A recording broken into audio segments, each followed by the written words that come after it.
Buenas tardes a todos y todas, muchas gracias por haber acudido a este acto y también por la paciencia, los minutos que no hemos retrasado, pero seguro que merece la pena porque veo que hay un número importante de asistentes y sobre todo personas que ya venían aquí, movidas por un compromiso, por un objetivo de poder compartir, de poder organizarnos, de poder desde aquí construir alternativas ante la injusticia y favorecer medidas transformadoras. Y una de ellas tiene que ver con uno de los principales problemas, ¿no? Que es quizás una de las formas más gráficas de ver la tiranía de esta estafa de la crisis, la tiranía de un sistema económico hegemónico pero injusto, y es la de los desahucios, ¿no? Los desahucios y toda la problemática en relación a la materia de vivienda, un derecho fundamental, el de poder tener un espacio vital, un hogar, de poder desarrollarse como persona, relacionarse.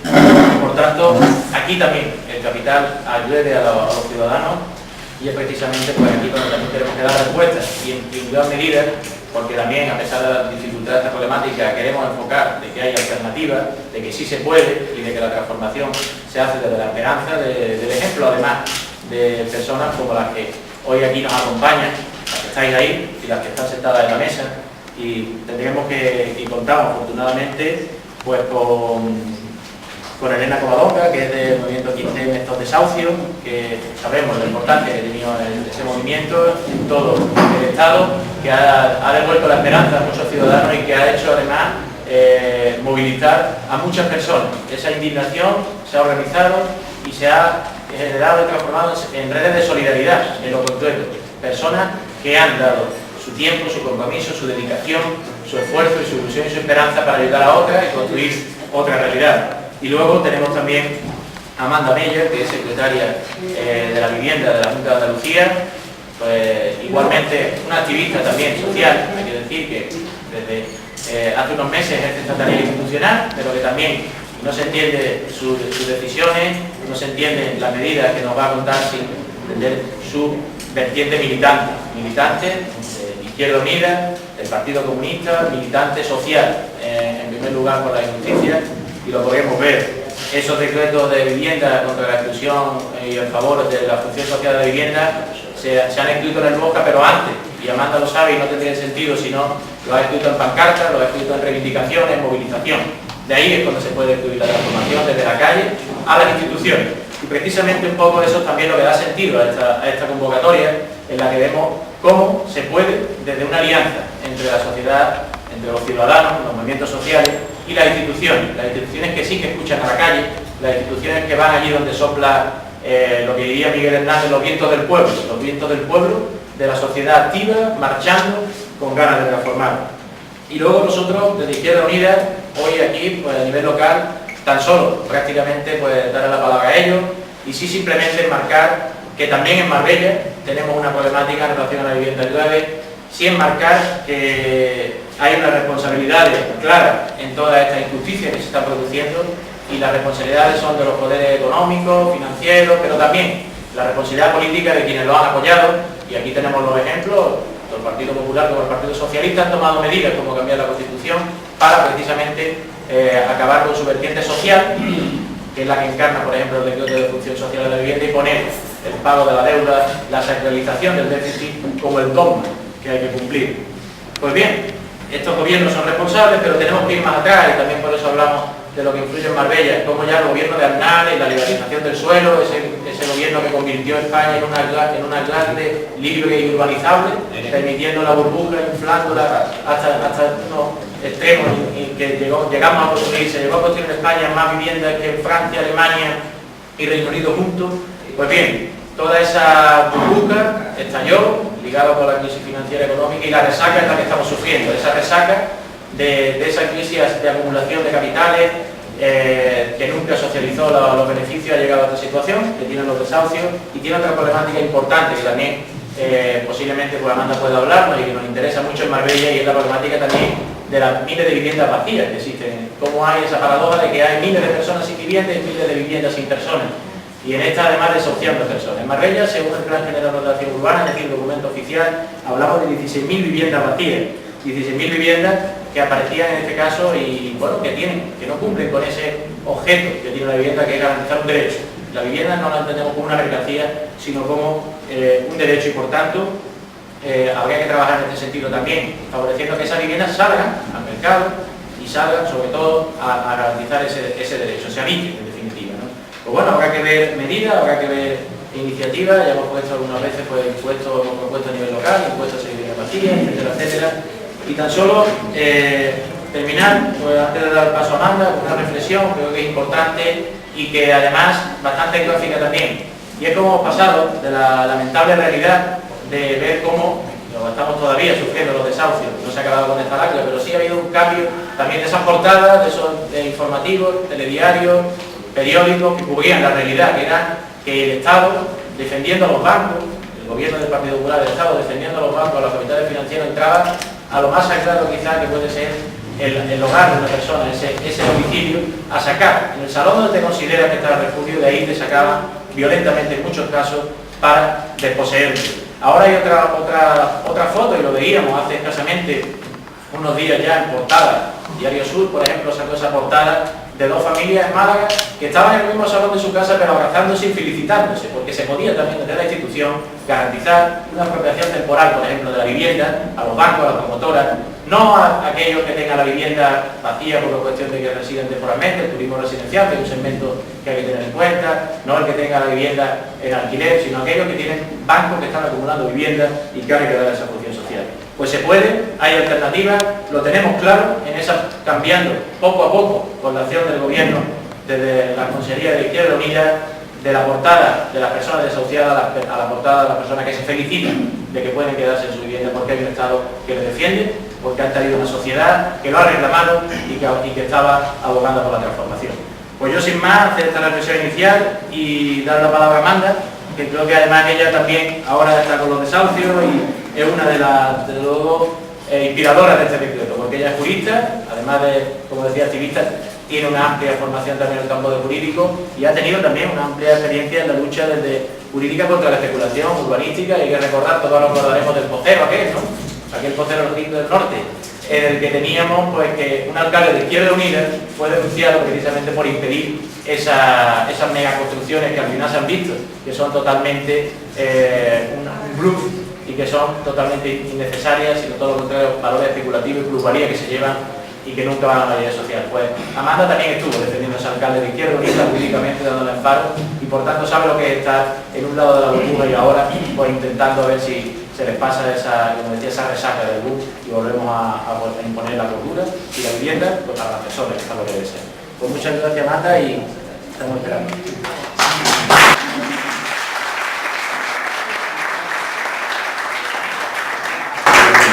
Bueno, pues voy a intentar contaros un poco lo que ha sido este primer año de cogobierno, lo que han sido las políticas públicas que hemos pretendido poner en marcha, cambiar, como si esto fuera un calcetín, que hay que darle la vuelta de manera radical, porque eso es lo que pretendemos hacer con las políticas públicas de vivienda y con otras. Y también pues trasladaros un poco, que me imagino que también, bueno, por la noticiable y las noticias últimas, bueno, pues la amenaza del Partido Popular para interponer el recurso de inconstitucionalidad y todo ese tema que me imagino que será de vuestro interés. Claro, para nosotros desde Izquierda Unida, como previo, es importante, lo decía Miguel, que tenemos un concepto de la política que yo creo que es el adecuado, pero que quizás no sea el extendido, como un medio para transformar la realidad y como un elemento fundamental para devolver el poder popular y la situación de mejora de vida al pueblo trabajador, a la clase trabajadora, a la mayoría social, a quienes están hoy sufriendo una crisis que no ha causado y, peor todavía, sufriendo las consecuencias de unas políticas que con la excusa de la crisis pretenden imponernos como si fuera la única receta para salir de una situación que solamente nos va a traer más dolor, ¿no? Eso es un elemento importante porque para eso hay que dibujar una Europa que ahora mismo es hegemónica para la derecha, donde las instituciones democráticas desafortunadamente no responden al interés general y no responden a las necesidades de la mayoría de la población, sino que responden a intereses particulares, a los lobbies financieros y a los lobbies inmobiliarios. ¿Y quién nos iba a decir que en pleno siglo XXI, con todo lo que ha sido Europa, elementos fundamentales para la vida, como la comida, como la vivienda, como el trabajo, como la educación pública, como la sanidad pública, iban a estar en riesgo? Con todo lo que han luchado generaciones anteriores para conseguir mejorar su vida y la de las siguientes generaciones. ¿Quién nos lo iba a decir?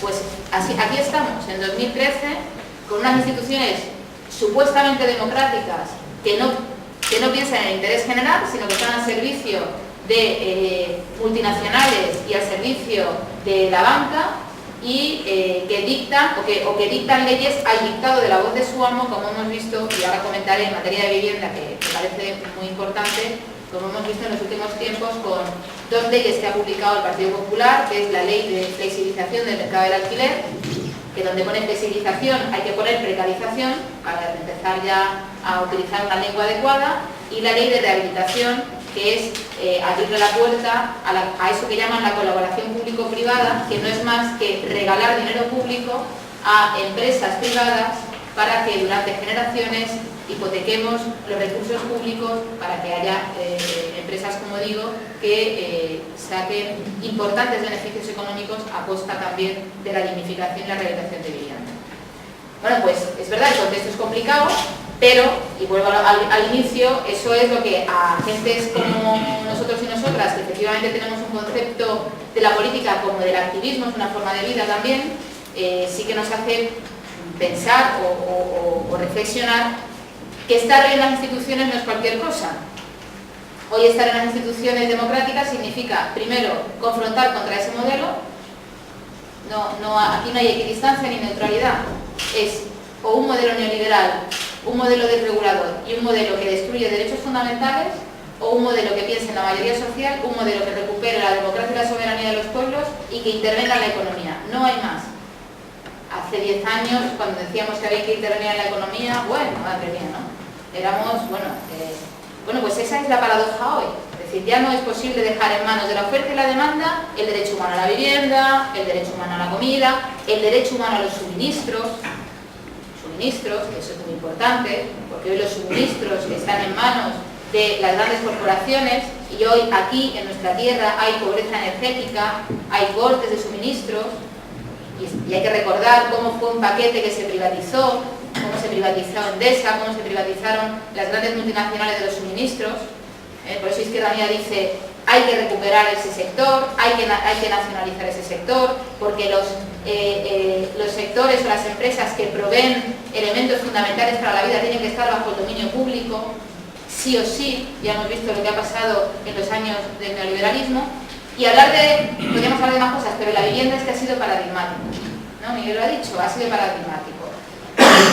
Yo recuerdo, es verdad, que cuando yo empecé a organizarme con el tema de la vivienda, fue en aquello que se llamaba V de Vivienda, en el 2001, 2002, éramos unos niños y unas niñas, y pedíamos aquello, no sé si os acordáis, lo del pisito de Zapatero, empezar lo de los 40 metros, ¿no? De 35 metros cuadrados, y ahí, pues claro, decíamos, ya había una precarización de la gente joven, ya estábamos teorizando desde en aquella época la Juventud Comunista, donde yo militaba, y otras organizaciones juveniles, que, bueno, pues que íbamos a vivir peor que nuestros padres, que de repente la vida iba a ser mucho más precaria, que había elementos que estaban en riesgo, V de Vivienda. Y luego es verdad que empezamos, que esa fue mi primera experiencia con afectados por la hipoteca, que fue en el 2005, con extranjeros. Los extranjeros, las extranjeras, en la comunidad latinoamericana, la comunidad de Ecuador, empieza a sufrir las principales consecuencias de la crisis. Son los que primero pierden los empleos, habían comprado viviendas, ya habían comprado viviendas con unas condiciones, unas pólizas absolutamente abusivas, y empezamos a asesorar un grupo de abogados que luego fue el germen de la construcción de la PA de Madrid, de la PA de Valencia, de la PA de Murcia y luego de la PA de Cataluña.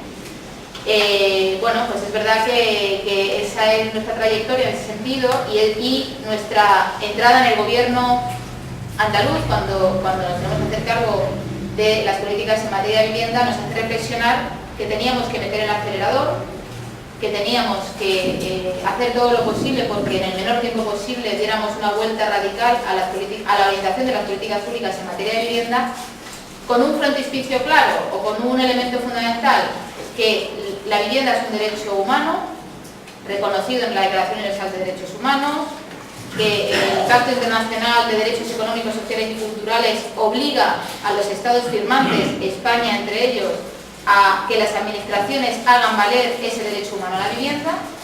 La Constitución, en fin, no hace falta que os lo diga, lo dice también, una vivienda digna y adecuada, el Estatuto de Autonomía. Con ese ramillete, nosotros lo que planteamos es que hay que hacer una política pública de vivienda, primero que no sea sectorial, es decir, la vivienda o la política de vivienda no es un elemento sectorial, es un elemento central. Vivienda es derecho humano, es tener una vivienda digna y adecuada, y tenemos que definir qué es eso que dice la Constitución de vivienda digna y adecuada, y qué es eso en Andalucía en el siglo XXI. Eso no está, digamos, desarrollado, lo tenemos que conceptualizar. Yo tengo mi opinión, otras tendrán su opinión, pero eso está ahí. Pero hablar de vivienda también es hablar de movilidad, es hablar de espacio público, es hablar de políticas públicas, es hablar de servicios públicos. Y desde ese sentido es como hemos querido empezar a planificar políticas, que no me va a dar tiempo, pero que es una pena también, porque siempre es verdad, hablamos del decreto, de los desahucios, que es fundamental, pero nos queda mucho tema también, ¿no?, de acceso a vivienda, de políticas para acceder a la vivienda, de políticas para dignificar una vivienda. Andalucía tiene unos índices de infravivienda que no son soportables. Hay un parque público de vivienda que para nosotros es muy importante, pero que ha sido el gran abandonado a las políticas públicas de vivienda en los años de democracia en Andalucía. En fin, podríamos hablar de muchos retos que están ahí y que requieren de nuestra atención, y que no solamente requieren de una intervención de las instituciones, sino que requieren de que la ciudadanía conozca, sepa la situación, diagnostiquemos conjuntamente y prioricemos qué políticas o cómo intervenir en esas situaciones, ¿no? Hablar de vivienda en España y en Andalucía también es hablar de deuda, y es una paradoja, y muchas veces cuando hablamos de vivienda hablamos de bancos, una cosa que a lo mejor no nos podríamos imaginar hace 30 o 40 años, pero hoy hablar de vivienda significa hablar de bancos, de entidades financieras, de estafa hipotecaria y de deuda.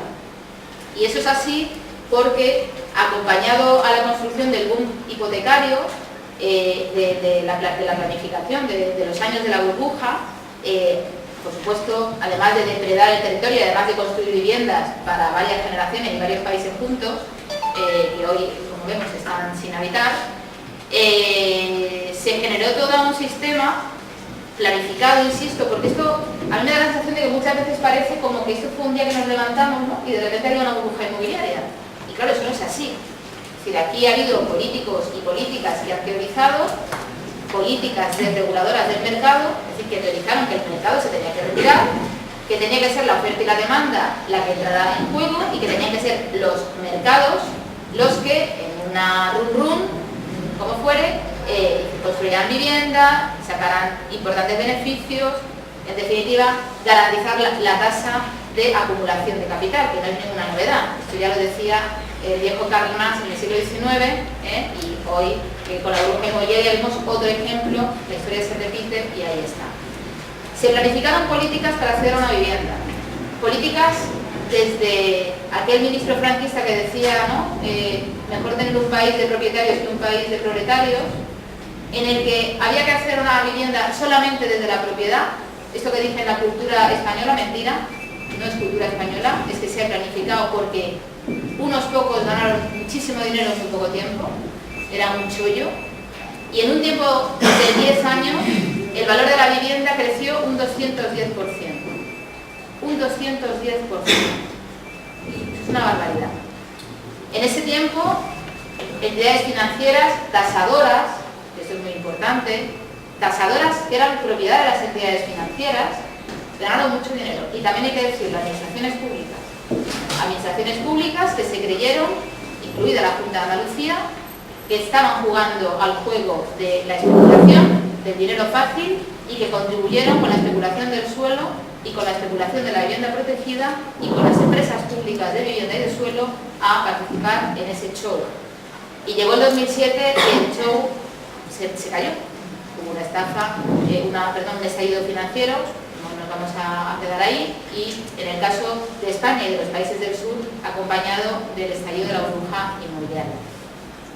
Bueno, pues una de las paradojas que nosotros nos preguntamos y que siempre decimos y que siempre proponemos es, bueno, pues si ha habido una caída del precio de la vivienda, si además estamos hablando de un precio que se infló artificialmente, ¿por qué no se revisan las pólizas hipotecarias de quienes tienen hoy suscrita una vivienda que se tasó un 210, un 150, un 100%, un 50% más del valor que tiene? ¿Por qué no se hace esa quita? ¿Y por qué cuando nos dicen que no, eso no es posible porque la seguridad jurídica, ¿no? Eso que nos gusta tanto a los abogados de cuando nos hablan de la seguridad jurídica, que es para algunos, eso siempre que hablan de seguridad jurídica es para algunos. Dicen, no, eso es una barbaridad, la seguridad jurídica, no, pero mire usted, si es que lo están haciendo con las entidades financieras, si es que desde el 2008 al 2012 se ha entregado 900.000 millones de euros a las entidades financieras para hacer una quita en sus balances, porque había que hacer un saneamiento. O sea que es posible mantener, es posible, hacer una quita, pero no es posible hacerlo a las familias, hay que hacerlo a las entidades financieras, ¿no? Ahí están las políticas de gestión de la crisis, la excusa para seguir ahogando a la ciudadanía, a las familias y favorecer a unos lobbies financieros que con la excusa de la crisis y de la recesión siguen sacando tajada. Y ahí está el Partido Popular con su colaboracionismo activo en marcha.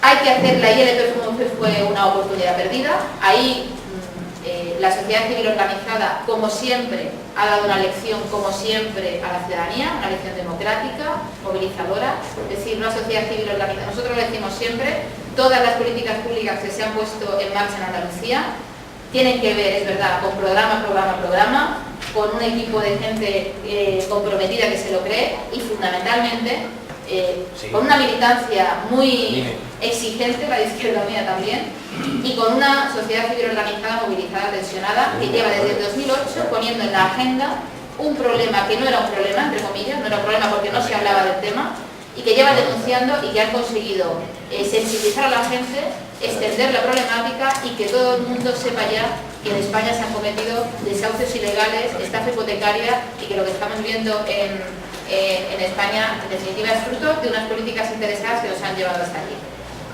En ese sentido, todas las políticas que hemos puesto en marcha tienen muchas madres y muchos padres, pero una madre fundamental es el movimiento por la vivienda digna, son los afectados por la hipoteca, son la gente que llevan realizando desahucios desde hace mucho tiempo, desde antes de que llegaran las cámaras.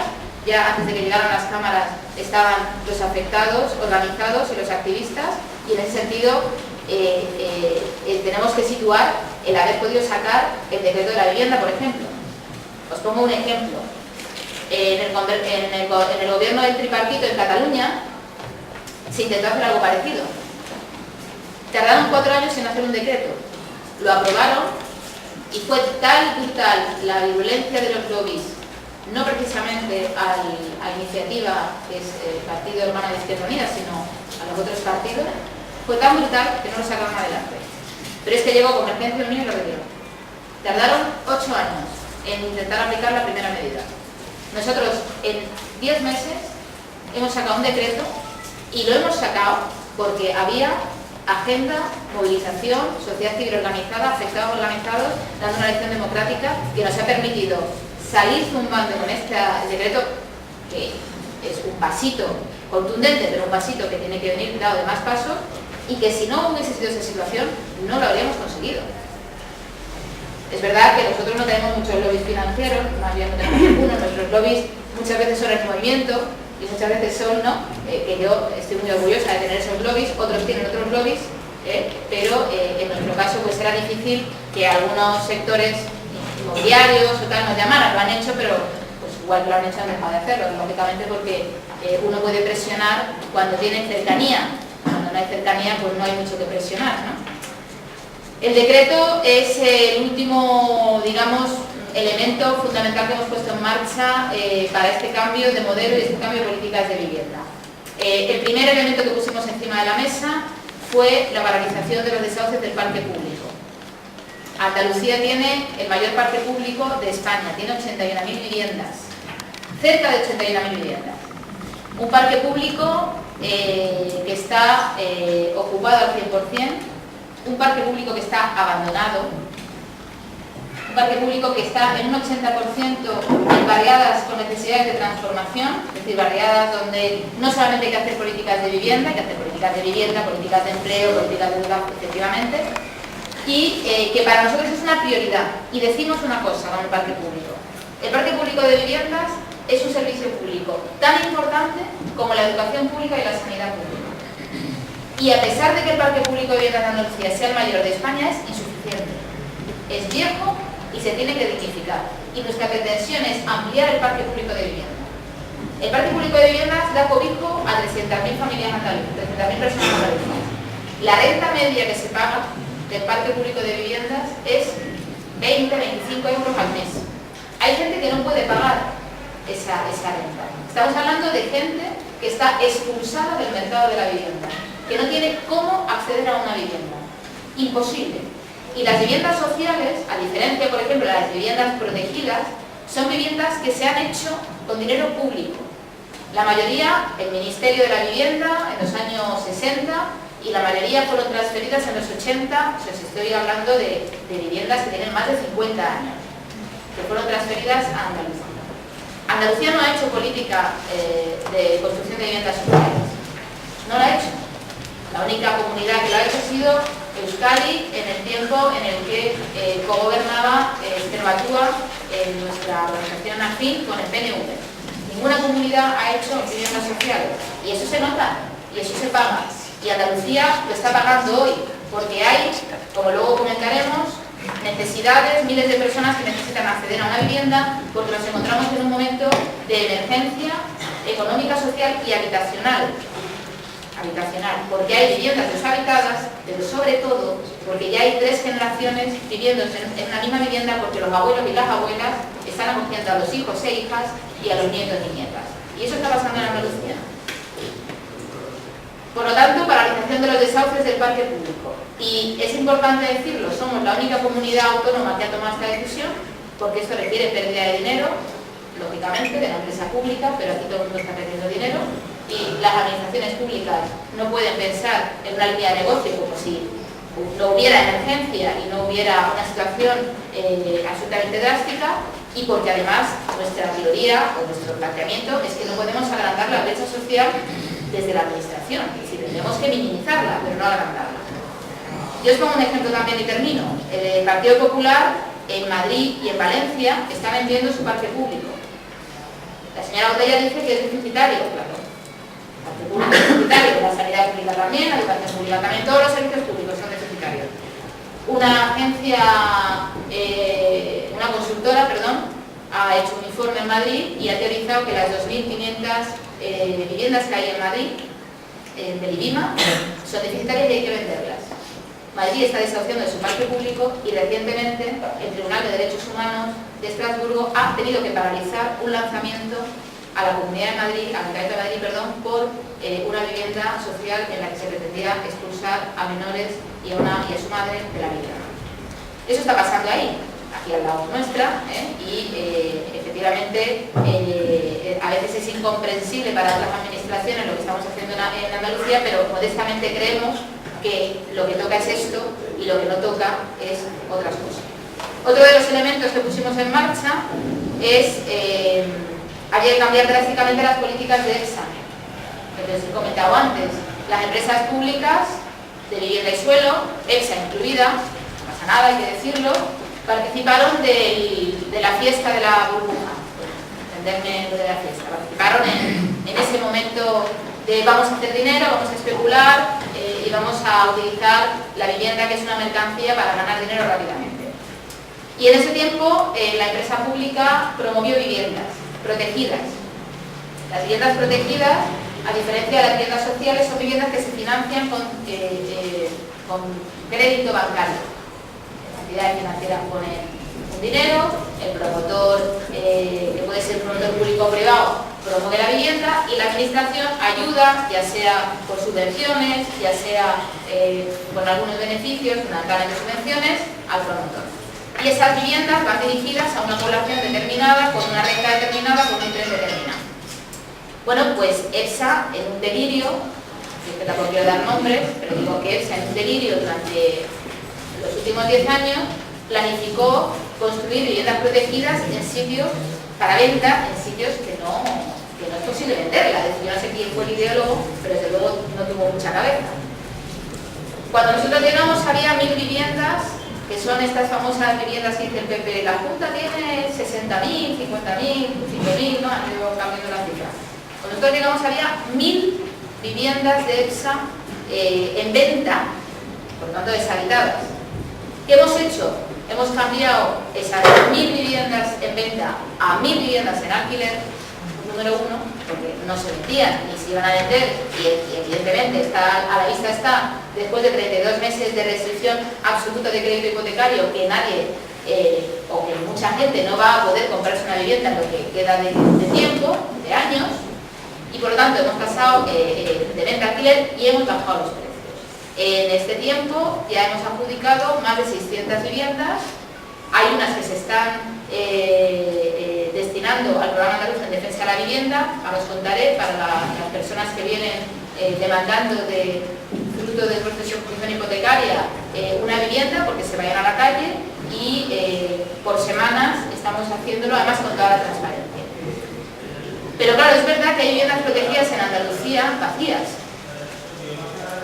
Y nosotros tenemos la información de quiénes son las instituciones que tienen esas viviendas protegidas vacías.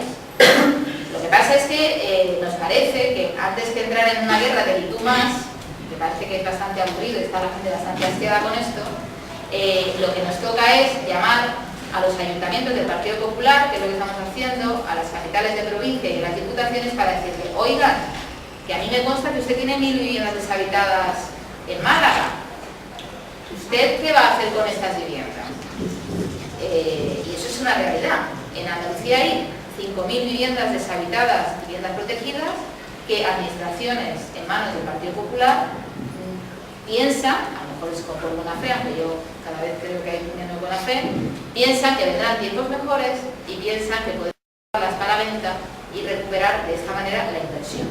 Cosa que es un error y cosa que, desde mi punto de vista, atenta contra el derecho humano a la vivienda y no tiene en cuenta una situación que es bastante descabellada. El programa de defensa de la vivienda es un programa que lo que nos planteamos es poner una herramienta al servicio de la ciudadanía, utilizando el ejemplo de los afectados organizados y de las afectadas organizadas, para que poner los recursos de la administración, funcionarios y funcionarias, recursos materiales y humanos, al servicio de familias en riesgo de desahucio por hipoteca o por alquiler. Por hipoteca o por alquiler con una triple acción: prevención, intermediación y protección. Prevención porque existen pólizas hipotecarias con cláusulas abusivas, y en colaboración con consumo y fundamentalmente ya cuando salió el dictamen de Luxemburgo, pero luego con la sentencia, porque a pesar del dictamen de Luxemburgo y a pesar de denuncias de los afectados, de la sociedad civil, de los operadores jurídicos, de que está todo el mundo además de acuerdo, el Partido Popular sigue sin modificar su normativa, y es fundamental porque, fijaros la cosa, en el 93 se dicta una directiva de protección de los consumidores, y 4 gobiernos democráticos, desde Felipe González hasta el actual, 4 no la transpusieron al ordenamiento interno. O sea, estamos hablando que se han podido cometer desahucios ilegales, porque no se transpuso una directiva de obligado cumplimiento de Europa a la normativa interna. Y ha tenido que venir una sentencia de Luxemburgo a reñirnos. Y, hombre, tanta prisa que nos damos para otras cosas con Europa, ¿no? Es decir, que si hay que modificar la Constitución de la noche a la mañana, toma. Si hay que, claro, al dictado siempre de las unidades financieras y de los lobbies financieros. Ahora bien, cuando se trata de hacer política en defensa de la ciudadanía hipotecada de Europa, pues ahí están los lobbies diciendo no se te ocurra. 4 gobiernos democráticos. Bueno, por fin tenemos una sentencia que amonesta a España, que dice que ha habido desahucios ilegales, que no ha habido tutela judicial efectiva, que, en fin, todo lo que ya conocemos, justo en el momento en el que el Partido Popular tumba la iniciativa legislativa popular, que yo coincido con el movimiento, planteaba elementos de mínimo. O sea, no era nada, elementos de mínimos, se tumba. Nosotros en Andalucía, desde el 8 de octubre, ponemos esta oficina en marcha, que modestamente, los datos hoy los hemos valorado, hemos atendido a 5.000 familias en Andalucía en 9 meses y hemos contribuido a que 2.400 familias permanezcan en su vivienda con intermediación con las entidades financieras. Me río un poco porque lo de la intermediación con las entidades financieras, pues os podéis imaginar, un poquito de mal rollo hay, un poquito porque esto no es, ¿no? Sino que, bueno, pues esto es, como digo, aprendiendo de la sociedad civil, ir allí, venir, lo de usted, esto no es una cosa equidistante, esto no es neutral, yo me pongo del lado de la víctima que es el afectado, no la administración aquí, ¿no? Que los bancos al principio nos decían, pero ustedes han cambiado de bando, y ustedes no es que hayamos cambiado de bando, es que estamos en el bando correcto, que es con las personas que están sufriendo una estafa hipotecaria y que son víctimas de la situación.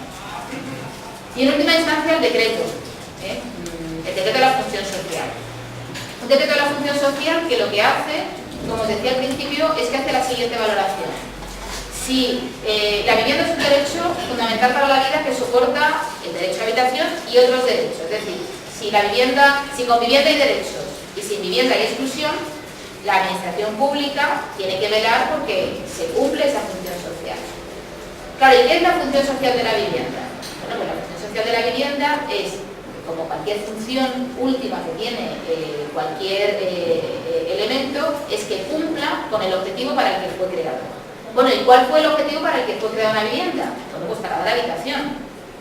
Bueno, pues esto que es parece de perogrullo, esto está dinamitado al parecer las finanzas internacionales, el capitalismo europeo, a la Comisión Europea, y ha motivado que el Partido Popular amenace con interponer un recurso de inconstitucionalidad. Esto que es de perogrullo se lo han pasado, me vais a perdonar, por el forro los últimos años los políticos y las políticas que han legislado en este país. Lo que parece razonable es que una vivienda, que es un derecho humano y que tiene que dar habitación, tiene que estar para eso.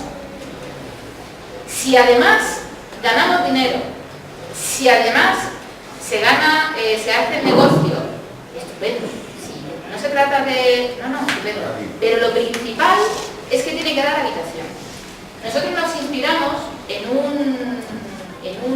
una única ley andaluza del 84 que no se puso en marcha, la ley de la reforma agraria, que decía entre sus artículos que la tierra improductiva tenía la administración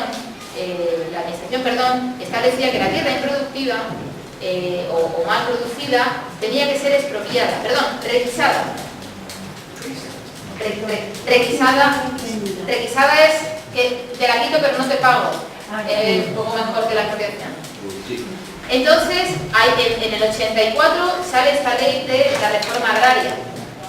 Un grupo de senadores de Alianza Popular, los antecesores del Partido Popular, interpusieron un recurso de inconstitucionalidad, porque efectivamente la propiedad privada, no usted cómo va a tocar usted la propiedad privada, que es lo más sagrado que hay en la tierra.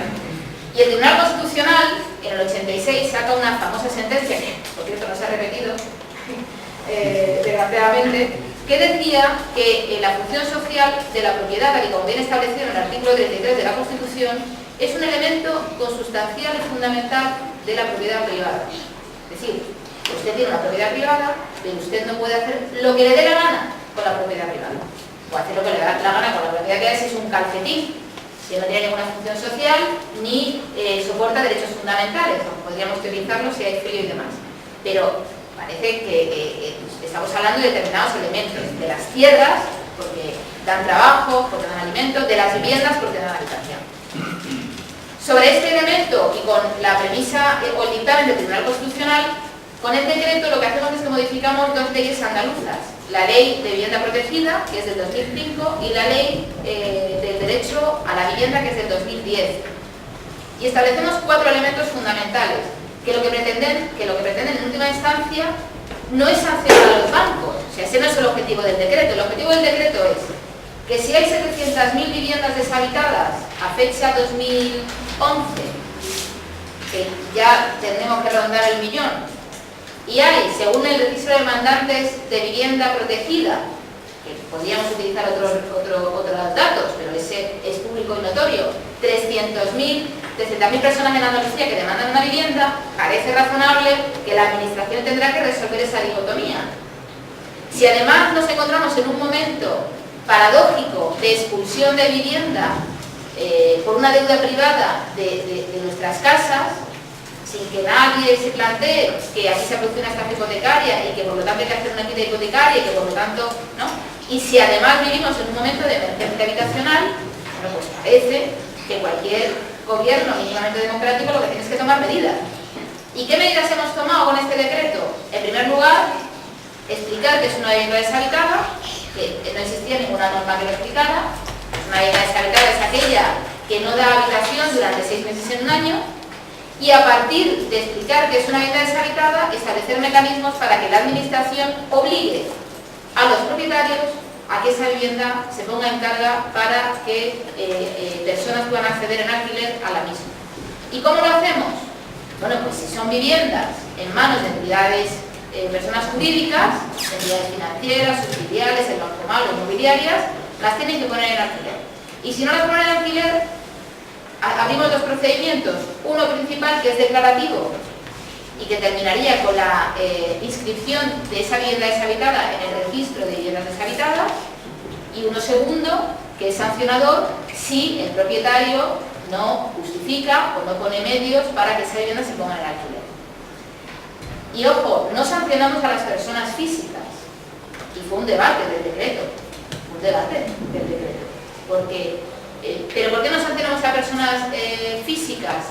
Bueno, porque entendíamos que aquí hay un debate fundamental, porque el decreto lo que abre, ¿no?, son muchos debates y luego probablemente, o muchos elementos, y luego probablemente comentaremos. Podemos discutir que una persona física pueda tener 2, 3 viviendas, 4 viviendas, 5 viviendas.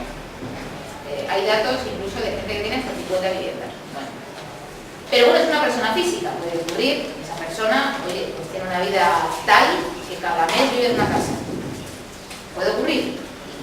Y ya está. Bien. Pero una persona jurídica no vive en la casa. Una persona jurídica tiene la vivienda como negocio. Y una persona jurídica, si además es una entidad financiera, tiene la vivienda para sus ganancias. Por lo tanto, nos parecía que el tratamiento no podía ser el mismo. Y ojo, yo soy de la opinión de que deberíamos ahondar en los grandes propietarios para animarles, de manera educada, pero animarles a que esas viviendas se pongan en alquiler. Y no es una vivienda deshabitada, la segunda vivienda, las viviendas que están destinadas al turismo y las viviendas que están en suelo irregular. Eso está fuera. Digo, porque parece razonable que si una persona, una familia lleva toda la vida trabajando para hacer una vivienda y toda la vida trabajando para comprarse una segunda vivienda, nos parecía, bueno, que sea algo. Pero es que además, cuando hicimos el decreto, miramos cuál era el número de propietarios en Andalucía. Andalucía tiene 8,5 millones de propietarios. Os voy a decir los números redondos porque probablemente se me hayan olvidado y no voy a ser rigurosa. 8,5 millones de personas. Un 60% de propietarios, de personas propietarias. De ese 60% de personas propietarias, el 90% tiene 2 viviendas. El 4% tiene 3 o más viviendas. Y el 0, es que no me acuerdo, más de 25 viviendas. Personas físicas. Y de personas físicas, por lo tanto, y también. Pero esto es un dato muy interesante. ¿Por qué dice este dato? Bueno, pues que la mayoría de la población propietaria en Andalucía tiene 2 viviendas, que es lo normal. Y luego hay una población muy pequeñita que acapara viviendas. ¿Acapara viviendas? Que por cierto, acaparar un bien de primera necesidad es un ilícito penal, según nuestro Código Penal. Que no significa con esto que nadie cometiendo delitos, pero eso es así y lo dice el Código Penal. Por lo tanto, ahí teníamos que intervenir en ese disparate. Y nuestra pretensión es que con estas medidas, esas 700.000 viviendas, ese millón de viviendas, pasen al alquiler. Y que se condicione el precio. Porque no nos vale que se pase a cualquier alquiler. Se tiene que condicionar el precio, tiene que ser un precio adecuado. Y para eso hemos creado, en este decreto, una agencia de fomento al alquiler pública. Y EPSA se tiene que convertir en una agencia pública del alquiler, que intermedie, que incluso si quiere el propietario gestione ese alquiler, que nosotros pongamos desde lo público los precios del alquiler y que funcionemos con criterios de transparencia y de elementos públicos y de equidad para garantizar el alquiler. Otro de los elementos, o si ya nos parece reprochable sobre esta base que haya viviendas deshabitadas privadas, porque además, insisto mucho en este punto, si la vivienda será de usted, pero el suelo urbanizado, los saneamientos, los servicios públicos los han llevado la administración y eso se ha llevado con impuestos públicos. Es decir, es un dispendio para la comunidad que haya viviendas deshabitadas, es un dispendio. Y las viviendas deshabitadas, además de no cumplir su función social, es un ejemplo antisocial de tener una vivienda o del uso de una vivienda, incluso del uso de la propiedad. Bueno, pues si una vivienda libre parece razonable que no puede estar deshabitada en este contexto de cosas, si es protegida, con más razón. ¿Y qué es lo que hacemos para evitar que las entidades financieras fundamentalmente se queden con viviendas protegidas apalancadas? Dos medidas. La primera es que obligamos en el plazo de un mes desde la aprobación del decreto a que todas las entidades financieras nos informen de cuántas viviendas con domicilio en Andalucía, viviendas protegidas, tienen en sus balances. Hasta la fecha nos han informado 23. Entendemos que las que no nos han informado no tienen. Si por alguna razón en nuestras tareas de inspección descubrimos que alguna entidad financiera no nos ha informado debidamente como dice la ley, la sanción es de 120.000 euros por no informar a la administración académica. Y en segundo lugar, hay una obligación desde el 2005 que dice que si un banco, persona jurídica, llega a sus manos una vivienda protegida, tiene que ponerla inmediatamente a los 3 meses a disposición de los registros municipales de vivienda gestionados por los ayuntamientos, que son quienes tienen que adjudicar esa vivienda. Eso nunca se ha hecho, porque no había una, digamos, coerción, no había una obligatoriedad, no había una sanción. Nosotros con el decreto lo que decimos es que si bancos que embargan viviendas protegidas de desahucios, por ejemplo, no pasan esas viviendas al registro de mandantes en el plazo de 3 meses, serán sancionados. Otro de los elementos del decreto, que son los grandes desconocidos, porque siempre hemos hablado de la expropiación, mediáticamente se habla de la expropiación, pero de esto no, es el registro o el control del depósito de fianzas, de vivienda y de suministros. Nosotros tenemos un problema como administración pública, y es que no existe un censo, aunque parece increíble, a mí me lo parece, no existe un censo de viviendas en Andalucía. Es decir, cualquier empresa, cualquier banco tiene más información de la vivienda en Andalucía que la propia administración pública. Eso a nosotros nos pareció espectacular. Desde que hemos entrado, al margen del decreto, hemos empezado a construir este censo, buscando datos, verificando.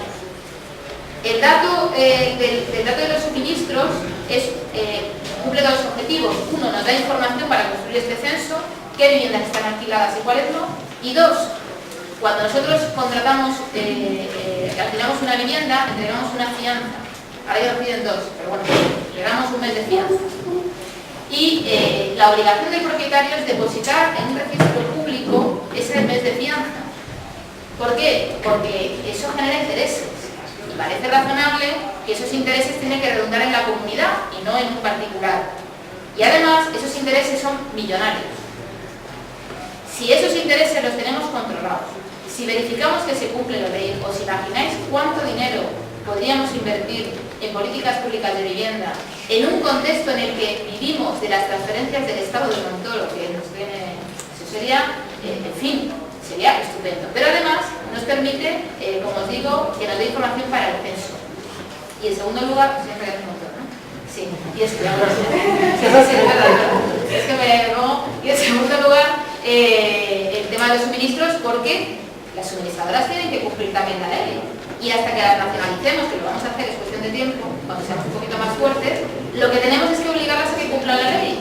Y las suministradoras tienen que pagar o depositar su fianza cada vez que en una vivienda dan el alta de la luz, el agua o el gas. Y no lo están haciendo. Y eso también me da un sello. Y termino ya con la expropiación, de verdad. La expropiación del uso. Una cosa, vamos, terrible. La expropiación del uso entra, o la metemos, cuando estamos redactando el decreto, justo cuando cae la ILP, porque ante la inacción del Partido Popular con la ILP, pues decimos, algo tenemos que hacer.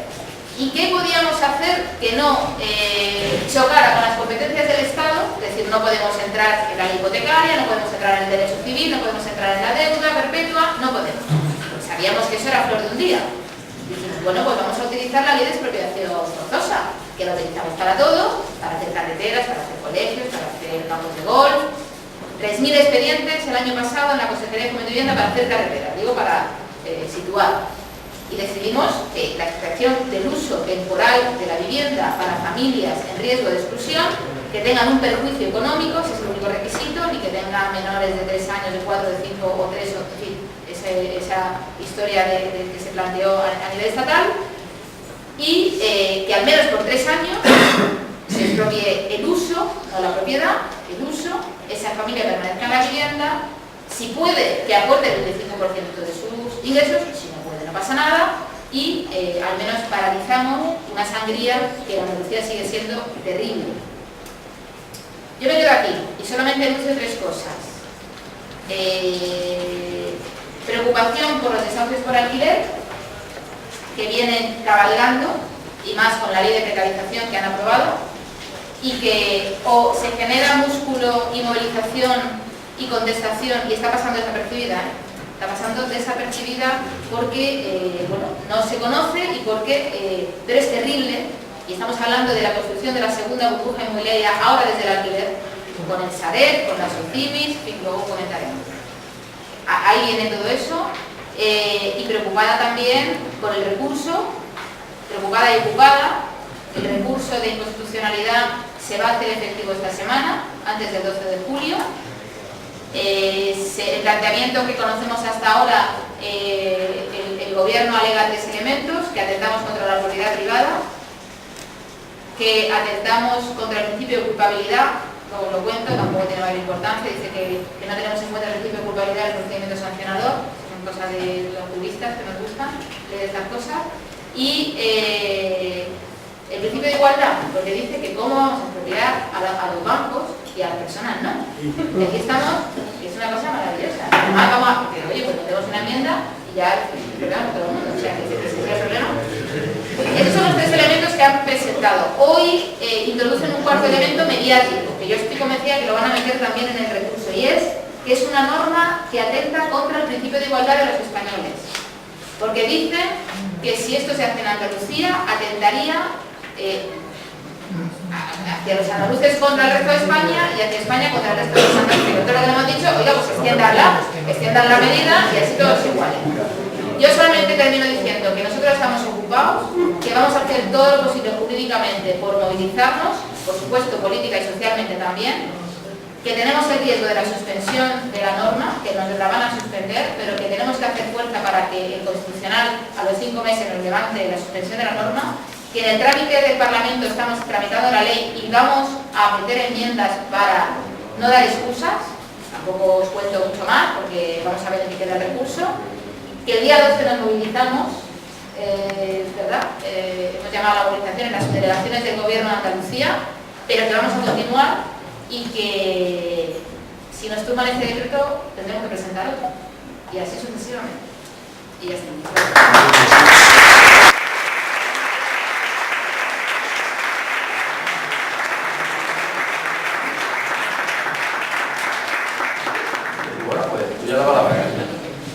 Hola. Bueno, ya sabrán que yo soy Elena, después de los 15 en Marbella, y nada, el movimiento en Marbella comenzó hace 2 años con una lucha incansable contra las injusticias. El proyecto de estos desahucios fue hace 1 año y medio, y la gente tenía mucho miedo. Teníamos mucho miedo, porque yo soy una afectada por la hipoteca también. Nos daba vergüenza, pensábamos que éramos nosotros los que teníamos la culpa de todo, que éramos unos morosos por no pagar, y hasta que te das cuenta de que no es así. Un punto de inflexión fue una conferencia que hubo con Sara Vázquez en el Río Verde. Y ahí fue un punto de inflexión para todos. Y a raíz de eso llevamos casi más de 40 casos abiertos. ¿Vale? A ver, bueno, yo es que no hablo mucho en público, pero bueno, para nosotros la agresión hipotecaria, ¿vale? Se da desde un principio, desde que te están llamando a tu casa diciéndote que tienes que pagar. Que pagues 200 euros y pagas esos 200 euros y luego llegas y al día siguiente te dicen que tienes que pagar 300 más, que te van a echar a la calle. Y eso deriva en esa agresión, en ese dolor moral que te crean, que te hace no poder levantarte de una cama y de no poder atender a tus hijos y de preguntarte si le das de comer o pagas. Y todo eso llega.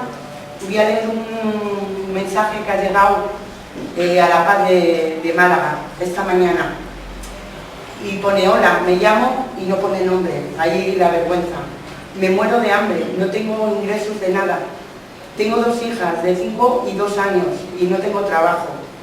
Mi madre me pone el plato. No tengo futuro y ahora me echan de mi casa, el banco. Estoy para tirarme por la ventana. No puedo, no tengo futuro y ahora y tengo mucha presión. Ayudarme, por favor. Por favor, estoy desesperado. ¿Qué puedo hacer? ¿Me podéis ayudar? ¿Dónde recurro? Muchas gracias, ayudarme, por favor. Y llega a esto, a lo que nadie, a todos se nos olvida muchas veces, a todo lo mal que lo estamos pasando. Y hay una cosa que la PAC quiere, que es la ocupación, cuando una persona ocupa, que no tenga consecuencias penales para esas personas que están necesitadas, como me imagino que será un matrimonio con 2 hijos. De ahí te preguntas qué es lo que se puede hacer. Yo todavía le estoy dando, creo que cosas que tenemos dudas. Yo pienso que mucha gente de aquí las tenemos. Nosotros tenemos asambleas semanalmente y nos ayudamos mutuamente. Nos acompañamos a los juzgados, a los bancos, a donde haga falta. Tenemos hasta un grupo de WhatsApp, donde por ahí nos damos toda la información. Un grupo de WhatsApp, que por ahí nos damos toda la información de dónde hay que ir, qué es lo que hay que hacer, y lo hacemos entre nosotros, personas afectadas y personas no afectadas, que desinteresadamente ejercen esa labor. Y toda esta lucha que tenemos muchas veces radica en el acoso de las autoridades, porque 2 de nuestros compañeros, entre los 2, suman 6.500 euros de multas, ¿no? Simplemente por ejercer el derecho de manifestarse contra toda la injusticia que está ocurriendo. ¿Vale? A ver, una cuestión, que muchos de los casos que llegamos son de UCI. De UCI. Un derivado del Banco Santander, donde salió un anuncio de televisión diciendo: nosotros no desahuciamos. Sí desahucian. Desahucia su financiera. Y su financiera es la que está machacando a muchos de nuestros compañeros, donde es alucinante las cláusulas que les ponen. Es para alucinar, de no poder alquilar sus casas, no pueden venderlas, si las pagan antes tienen un porcentaje, un 2, un 3, un 4% de penalización. Es alucinante, ¿vale? Yo todo le traslado, todo esto es lo que nosotros pensamos y lo que nuestros compañeros, las dudas de todos nuestros compañeros. Tenemos compañeros también que ya les han echado de sus casas y tienen unas deudas descomunales. ¿Qué se puede hacer ante eso? ¿Qué podemos hacer ante esa deuda? Si ellos empezaron viviendo 180.000 euros y al final de todo ese camino suman 240, 250.000 euros por costas, por no sé qué, por no sé cuánto, ¿qué es lo que hacemos ante eso? Y esa es una de las mayores preguntas que nos hacemos, y algo de lo que nadie habla. y algo que queremos que haya una solución, porque afecta a muchísimas familias, más de las que nos podemos imaginar. Y tenemos como 6 o 7 compañeros así, nada más, que van a las asambleas y se implican al mismo nivel que los demás. A ver, las viviendas sociales. ¿Qué pasa con las viviendas sociales? ¿Dónde están? Porque esto es como Wall-E, perdón, ¿eh? ¿Dónde están? Es que no sabemos dónde están, realmente. No sabemos, no puedes acceder al número de viviendas sociales y libres que hay. Deberían de publicarlas y deberían de acceder las personas más desfavorecidas, como esta persona que ha mandado el mensaje, por ejemplo, porque es penoso, la verdad, es penoso. Yo creo que deberíamos hacer denuncias colectivas para que fueran por lo penal, porque las denuncias colectivas se han visto contra los bancos, sí, perdón, contra los bancos, yo siempre hablo de los superbancos, por vía penal contra los bancos, porque se está viendo que la unión hace la fuerza, y si colectivamente hiciéramos una denuncia, yo creo que llegaría mucho más que de uno en uno. Sí, porque tiene más voz. De hecho, en UCI se está manifestando todos los días en Málaga, todos los días, enfrente del Banco Santander, y van de un sitio a otro, de un sitio a otro, y se niegan categóricamente a coger todas las denuncias que quieren, se niegan a cogerlas, quieren ver a la gente por separado, porque no hace tanta fuerza como juntos, ¿vale? Entonces, son cosas que deberíamos de plantearnos y de verdad de matizar, de pensar un poco, porque es lo mismo, en la banca siempre gana, no hay más. ¿Y cuándo vamos a ganar nosotros? Nunca. Nunca vamos a ganar. Los alquileres, acaba de hablar Amanda de los alquileres. Cada vez tenemos más casos de alquiler. Hace unos días tuvimos a una afectada que se quedaba en la calle porque la desalojaron de su casa y se fue a casa de unos amigos, y esos amigos ya no la podían tener ahí porque alquilaban la casa. Y estuvimos buscando un alquiler y alucinante, piden avales de casa, piden avales, y son de casas de bancos, porque quien hizo eso fue la Caixa. Es un proyecto amigo, eso hay que indagarlo, pero mucho, porque es muy... Eso va a ser el caballo de batalla que tienen ahora es donde no pueden meterse con los afectados, porque están globalizados, nos estamos uniendo, pero los alquileres, ¿qué pasa con los alquileres? Algo hay que hacer, desde luego. Y perdonad, que yo tengo un chuleta, no de nada. A ver, perdón.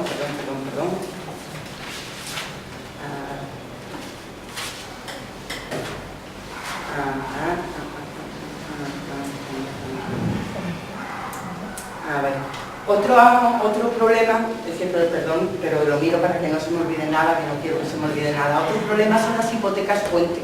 A esas personas que tenían una casa y para comprar otra casa te hago una hipoteca, no pagas nada de esta casa durante 2 años, pero la tienes que vender. ¿Qué pasa con esas personas? Yo lo digo porque yo tengo una persona muy allegada a mí con ese problema y tiene una cuota que es descomunal. ¿De qué manera rompes eso? Y esa persona tenía su otra casa casi pagada, ¿eh? Casi pagada. O sea, estoy hablando que le quedaba poquísimo para pagar. ¿Qué puedes hacer ante todo eso?